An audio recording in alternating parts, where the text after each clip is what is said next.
आज या ठिकाणी सर्व चालक बांधव, रिक्षा चालक असो किंवा मोठे वाहनाचे चालक असो, त्यांनी आज या ठिकाणी निवेदन दिलेले आहे। या निवेदनामध्ये जसे आमचे अध्यक्ष आणि आमचे मोठे मामा यांनी सांगितले त्याप्रमाणे आम्ही जे परिपत्रक दिनांक आहे 17 मे 2024 पासून दंड आकारण्यात यावा आणि त्या मागील जे पण दंड आहे ते परत करावा आणि ते रद्द करावा अशी मागणी केलेली आहे।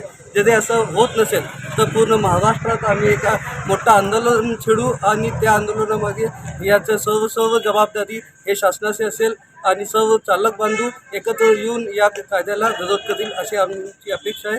जय हिंद, जय महाराष्ट्र, जय महाराष्ट्र। राज्य परिवहन प्राधिकरणाने या ठिकाणी केंद्रीय मोटर वाहन कायद्याचा आधार घेऊन या वाहनाच्या पासिंगवर विलंब शुल्काची आकारणी केली होती। त्या विलंब शुल्कास मान्य उच्च न्यायालयाने स्थगिती दिली असल्यामुळे 2017 साली तेव्हापासून आजपर्यंत या विलंब शुल्काची आकारणी केली नाही। मान्य उच्च न्यायालयाने याचिका झाल्यानंतर या कार्यालयानं या ठिकाणी विलंब शुल्काची आकारणी सुरू केली आणि विलंब शुल्क ज्या दिवशी अधिसूचना निघाली तेव्हापासूनचा विलंब शुल्क घेण्यास सुरुवात केली। परिणामी वाहन चालकांमध्ये फार भीतीचं वातावरण निर्माण झालेलं आहे।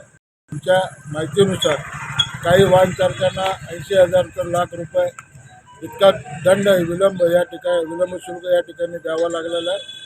परिस्थिती अतिशय गंभीर आहे।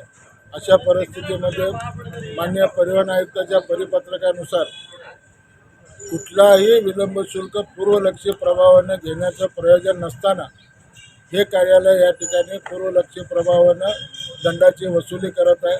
हे अतिशय बेकायदेशीर और निषेध आहे।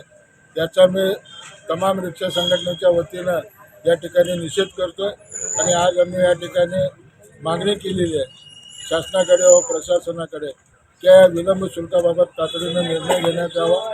विलंब शुल्काची अधिसूचना ज्या ठिकाणी निघाली आहे तेव्हापासूनचा दंड न घेता ज्या ठिकाणी परिपत्रक काढलं आहे त्या तारखेपासूनचा दंड आकारावा व मागील दंड जे वाहनानं केलेला आहे तो दंड परत द्यावा अशी मागणी या निमित्तानं आम्ही मान्य प्रशासनाकडे केलेली आहे।